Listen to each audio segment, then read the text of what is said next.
The kingdom of Valoria was once a bright and peaceful land. Its cities were full of music, and its people called their queen a gift from the heavens. Queen Alara ruled with kindness and a fair heart. She listened to her people, she fed the hungry, and she gave hope to the poor. For many years her rule seemed unbreakable, but peace does not always last. When the rains stopped coming and the harvests began to fail, fear spread through the land like a dark wind. The people began to whisper that their queen had lost her blessing. The nobles in her court grew restless. They wanted to keep their treasures and power, even if others starved. When Alara asked them to share their grain with the poor, they laughed behind her back. They said a soft heart had no place on a throne. Alara woke every morning with worry pressing on her chest. She looked over her city from the tall marble balcony and saw the smoke of poor cooking fires rising thin into the cold air. Her people suffered, but her council refused to listen. Even her oldest friend, Lord Bryn, turned away from her when she begged him to help. He spoke sweet words in public, but in secret, he and the other lords plotted to replace her. When the last of the grain was gone and the first riots began, the blame fell upon her. The market square trembled with angry voices shouting her name. "Queen Alara stole our food," they cried. "She saved the nobles and left us to starve." None of it was true, but truth no longer mattered. Fear had eaten away reason. Soldiers who once guarded her gate now stood aside while the mob marched. The nobles in her hall knelt to the new council. Alara faced them all in the great throne room, her golden crown flashing in the firelight. "You would betray your queen?" she asked quietly.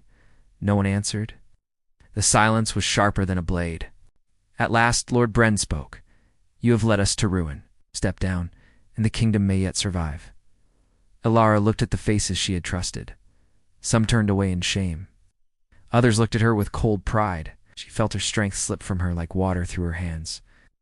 She removed her crown and placed it on the stone steps before the throne. "Then rule without me," she said. "But remember that greed never fills an empty heart." They let her walk out, thinking she was broken. But though her body trembled, her spirit refused to fall. She left the palace in a plain cloak, walking through the dark streets alone. The people she had protected shouted cruel words as she passed. Some threw stones. She did not stop to defend herself. Each step took her farther from the city, from the lies, from the poison of power.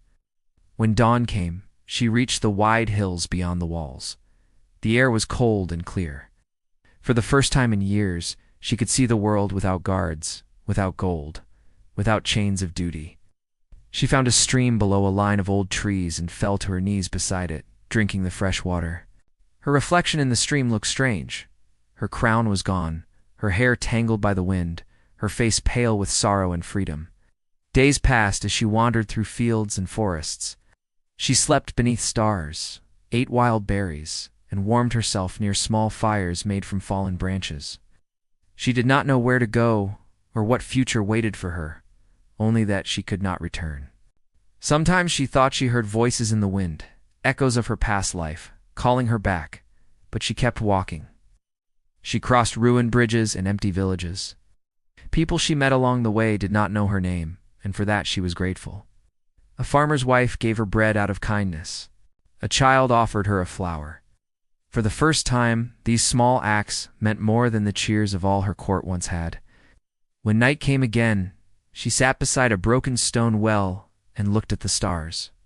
She whispered softly, "If I have lost my kingdom, perhaps I can still find my heart." Far away, hidden by mountains, smoke chimneys of another village reached into the sky. There a man named Ethan worked alone in a small workshop, fixing what others had thrown away. His quiet life was about to change, and so was hers. Neither of them knew that destiny had already begun to move slow but sure, drawing one fallen queen in one humble man toward each other, where sorrow would meet warmth and two lost souls would find something greater than a crown. Ethan lived at the edge of a small valley where the hills met the forest. His house was made of wood and stone, built with his own hands after the old wars had ended. He was a quiet man who liked to fix broken things. In the corners of his small workshop rested clocks, wagon wheels, metal tools, and bits of machines from forgotten times. The villagers came to him when something was beyond repair, and most of the time Ethan found a way to make it work again. He never asked for much, only food or small coins. People liked him, but he kept mostly to himself. One cold morning, while he was chopping wood near his cottage, he noticed something moving along the tree line. It was a figure in a gray cloak. At first he thought it might be a wanderer or a lost merchant, but as the figure came closer, he saw it was a woman. Her steps were slow, and she looked weak, as if she hadn't eaten in days. Ethan put down his axe and walked toward her carefully. "Are you lost?" he asked. She lifted her head, and for a moment he was struck by her eyes. They were bright but tired, the kind of eyes that had seen too much pain. "I am only looking for a place to rest," she said quietly. Her voice was soft, but there was strength beneath it. Ethan nodded and guided her to his home. Inside, the fire burned low in the hearth. He gave her warm soup and bread. She thanked him, though she took only small bites. When he asked her name, she paused for a moment, then said, "My name is Alara." He did not know the name belonged to the queen who had once ruled the land. To him, she was just another soul in need of kindness. "You can stay here for a while," he said. "There's work if you want to help." For the next few days, Alara helped him in the workshop. She swept the floor, polished metal tools, and carried water from the well. She watched how Ethan worked with quiet focus. He did not waste words, but every action showed care. When a wheel was broken, he did not replace it. He fixed the spoke, reshaped the rim, and made it stronger than before. Alara had never met a man like him, did not look for wealth or power. He worked out of simple purpose, and the result of his work gave him peace. Sometimes, when he caught her watching him, he smiled a shy, kind smile that warmed her more than the fire ever could. Still, her heart was heavy. At night, when Ethan slept, she sat by the window and looked at the stars.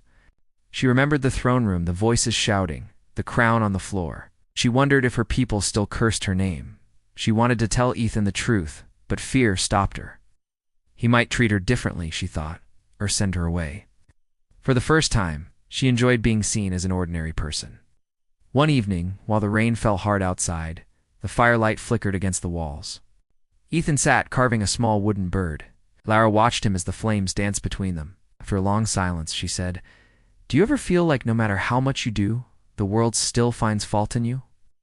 He looked up from his carving and wiped his hands. "People are quick to point fingers when they are afraid," he said, "but fear makes fools of everyone. The only thing that matters is doing what is right, even when others don't see it." Something about his words settled deep in her heart. She smiled faintly and whispered, "You speak like a king." Ethan laughed softly. "I fix wheels and clocks, not kingdoms. I'm just a man trying to live quietly." Alara lowered her gaze and said, almost to herself, "Maybe that's what a true ruler should be." The days turned into weeks. The forest began to bloom again, and gentle sunlight returned to the valley. A strange peace grew between them. Ethan started to enjoy her company. He found himself waiting for her laughter when he made some dry remark, and she found herself smiling more than she had in years. One morning, she brought him wildflowers from the hillside. "For your table," she said. He looked at them carefully, then placed them in a small glass jar beside his tools. "It looks better this way," he said simply. Alara felt warmth fill her chest.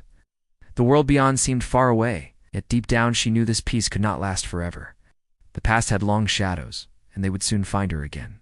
But for now, she allowed herself the quiet joy of being nobody, just Alara. The woman who helped a kind man fix broken things in a valley untouched by war or ambition. In the calm rhythm of their days, something unseen began to grow, a silent bond between a fallen queen and a lonely craftsman, blooming stronger with every shared moment, every unspoken word. Neither of them dared name it yet, but both felt its gentle pull, like the steady heartbeat of something new and undefinable between them. The days in the valley passed in a calm, gentle pattern. Alara and Ethan worked side by side as if they had always known each other. The mornings were cool, and the sunlight flowed through the forest like golden threads. Ethan would start the day by fixing something, and Alara would help him, handing him tools or cleaning the workshop. They rarely spoke much, but their silence was never empty. It was peaceful, filled with quiet trust and small smiles. Ethan had begun to notice many things about her. The way she moved with grace, even when lifting buckets of water. The way she spoke with care, as if every word carried weight. There was something noble in her gaze, something he could not explain. She often sat by the fire at night, watching the flames with a faraway look. He wondered what kind of life she had come from, but he did not ask. To him, a person's past mattered less than what they chose to do in the present. Alara, too, had come to see Ethan in a special light. He was simple, but not dull, strong but never harsh. His kindness had no show in it, no pride. He gave help because it was his way to live. When he spoke, it was honest. When he smiled, it was real. She found comfort in the rhythm of his work and in the quiet strength of his heart. Each day, her pain from the past felt lighter, as if the wind carried it away bit by bit. One afternoon, Ethan brought home an old broken clock he had found at a neighbor's barn. The glass was cracked, and its hands were frozen in place. "This one might be too old to fix," he said. Alara looked at the clock and smiled. "You always say that before you repair it anyway." He laughed softly. "Maybe, but this one has seen better days. It needs patience." She touched the clock's surface gently. "Then give it time," she said. "Even broken things remember how to live." He looked at her then, truly looked. The firelight danced across her face, and he thought she was the most beautiful thing he had ever seen. That evening, as the sun went down, Ethan built a small fire outside, and they sat near it. The sound of crickets filled the air, and the forest glowed with soft orange light. Ethan turned to her and said, "You speak as if you've known loss before?" Alara's hand trembled slightly around her cup. She set it down and said quietly, "I've lost everything." He waited for her to continue, but she said no more. The pain in her voice was enough. Ethan nodded slowly. "Then you're stronger than most," he said. His words touched something deep inside her. For years, she had faced scorn, betrayal, and loneliness. No one had ever called her strong for surviving it. She looked at him, tears glittering in her eyes, but she wiped them away quickly. "You say such things as if they are simple truths," she said. "They are," he answered. "People make life harder than it needs to be." After that talk, something changed between them. It was not spoken, but they both felt it. A warmth began to grow, steady and sure, like a small fire that would not fade. Alara found herself humming while she worked, and Ethan caught himself glancing her way more often than before. One morning, a merchant from the next town passed through the valley. Ethan traded some tools for supplies, and while they talked, Alara stayed in the background, listening quietly. The merchant spoke of the city and its new rulers. He said the former queen had disappeared, some believed dead. Alara turned pale, but stayed silent, her heart racing. That night, she could not sleep. Her mind replayed every word. The world she had left behind was still out there, cruel and restless. But here, in this quiet place, she had found something real. Her life before felt like a fading dream, and the thought frightened her. Could she truly leave it all behind? Could she live as just Alara? She stepped outside and found Ethan sitting by the workshop, polishing a small metal charm. He looked up and saw her face lit by moonlight. "You look troubled," he said. "I heard what the merchant said," she replied, "about the queen. About me." Ethan said nothing for a moment. Then he put his work down. "I thought so," he said softly. "The way you speak, the kindness you carry, it's not something common. I guessed you were someone important once." Alara's eyes widened. "You knew?" "Knew," he said, "but it doesn't change anything. You are who you choose to be now." She breathed deeply, her chest tight with emotion. "In my world, kindness was seen as weakness. Here, it feels like strength." Ethan smiled gently. "That's because it is." The moon shone on the two of them, and for the first time in a long while, Alara felt no fear. She understood that the past could no longer rule her. In this small valley, beside a man who fixed broken things, she was learning how to rebuild herself. And though she did not yet say it aloud, deep in her heart, she began to hope again, hope for peace, for love, and for a life that did not need a crown to be worthy. The sunlight in the valley grew warmer as spring turned to summer. Alara and Ethan worked each morning while the birds sang above them. There was peace between them, quiet and strong.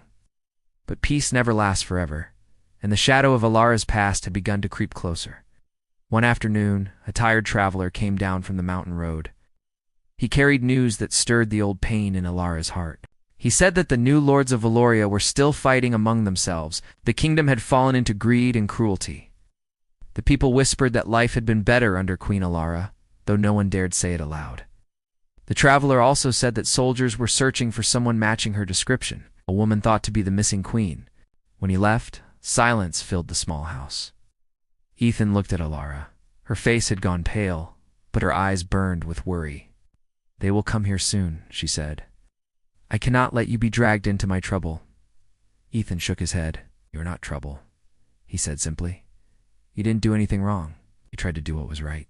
If they come here, they will have to face both of us." But Alara knew the soldiers from the court. They were ruthless and proud. "You don't understand," she said. "They will not listen to reason. They see me as a threat because I remind them of what they lost." Ethan stood beside her, his hands rough from work but steady. "Then we will stand our ground," he said. Yes. "This land has room for more than fear." Days passed with a strange stillness. Ethan began to repair an old weapon, a long piece of metal he turned into a strong blade. Alara helped him sharpen it, though her heart grew heavy. She did not wish for blood to be spilled again. But deep inside, she felt a spark of her old courage returning. One night, the wind carried distant noise from the hills. The sound of horses. Ethan put out the fire and looked toward the road. The glow of torches moved like small stars in the dark. They were coming. Ethan turned to her. "You have to hide," he said. Alara shook her head. "Shh, no more hiding." The soldiers arrived before dawn, their armor black and their voices cold. The leader shouted that the queen was to be taken to the capital in chains.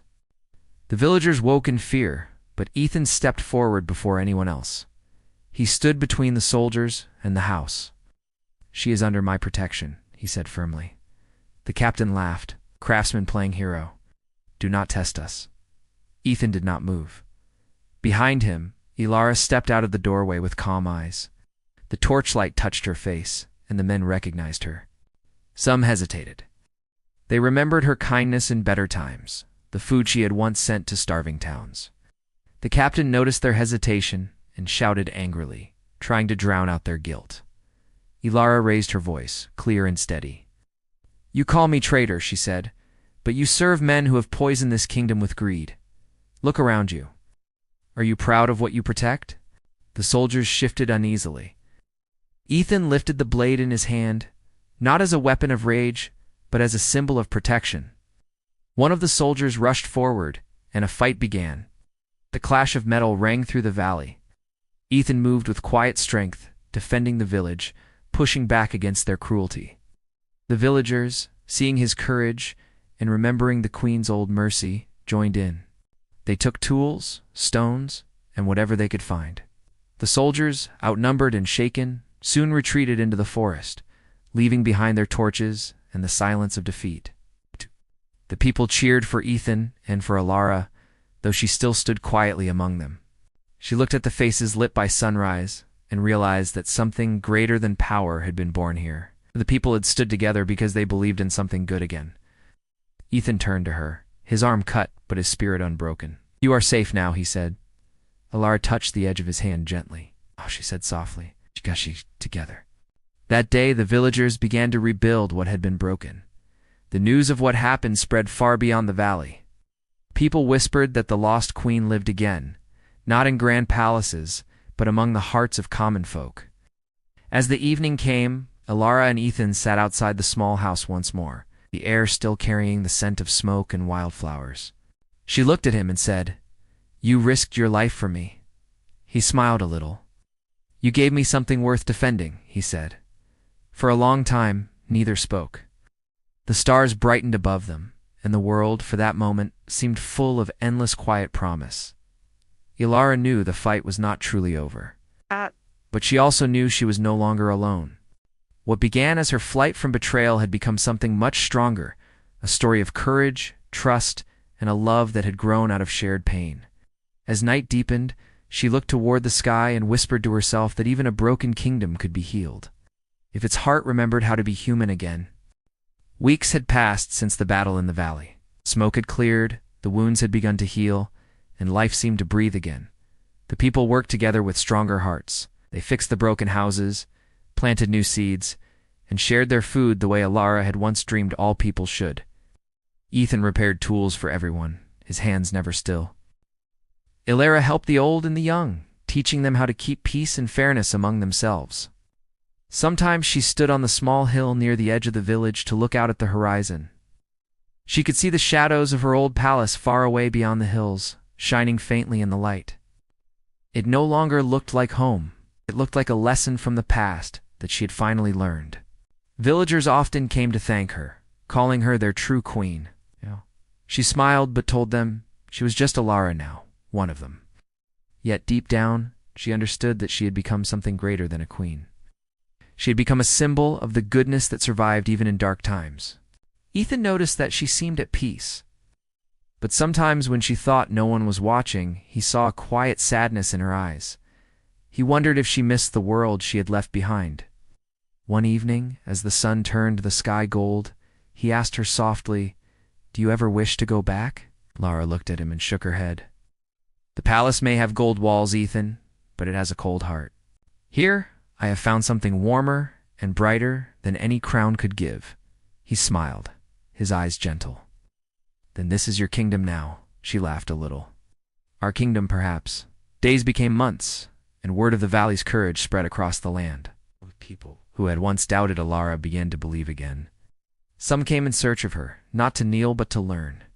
They wanted to see how a queen could become one with her people. They wanted to know the secret of her peace. She always gave them a simple answer: listen to each other and stand for what is right, even when the world forgets. Ethan and Alara stayed close through it all. They shared the same work, the same fire, and the same dreams. He still fixed broken things, and she still healed the broken hearts around her. Every moment between them felt easy and true. One morning, a soft rain fell on the valley. Alara stood outside under the gray sky. The rain touched her face, gentle as a blessing. Ethan stepped beside her and covered her shoulders with his coat. She turned to him with a smile that carried both gratitude and love. "Ethan," she said quietly, "you have given me more than anyone ever has. You gave me safety when I was lost, truth when I doubted myself, and kindness when I was forgotten." He looked at her with warmth in his eyes. "And you gave me life again," he said. "Before you came, my days were all the same. You brought meaning to everything I do." For a moment, they stood in silence, the world soft and still around them.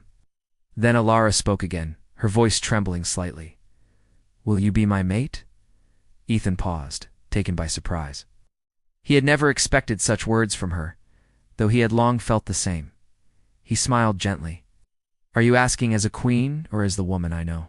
Alara laughed, and tears mixed with the rain on her cheeks. "As the woman you know." He took her hands, rough from work, but full of care. "Then yes," he said. "I will stand with you, not as your servant, not as your subject, but as your equal." The rain fell harder, but neither of them moved.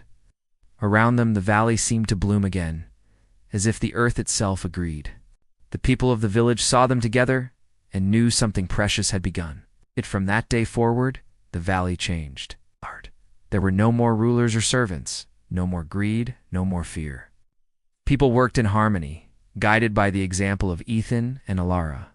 They led not by order, but by compassion. Their love became the heart of a new way of life. Years later, people would tell their children about the queen who lost her crown, but found a greater treasure. They spoke of the quiet craftsman who fixed broken things and healed broken hearts. They said that when the two walked together through the fields, every flower turned its face toward the light. Alara often looked at the rising sun and thought about how far she had come. The world had rejected her once, but that rejection had led her to something far better. She no longer saw herself as a fallen queen. She saw herself as a woman reborn through the strength of love and humility. And though her story began with loss, it ended with hope. Side by side with Ethan, she lived a life that proved greatness was not built from thrones or crowns, but from hearts that remained kind, even when the world tried to break them. As seasons passed, the valley stayed bright with laughter and life. And whenever someone new arrived seeking guidance, Ilara would smile and tell them the same simple truth, that love, courage, and honesty were the only crowns worth wearing.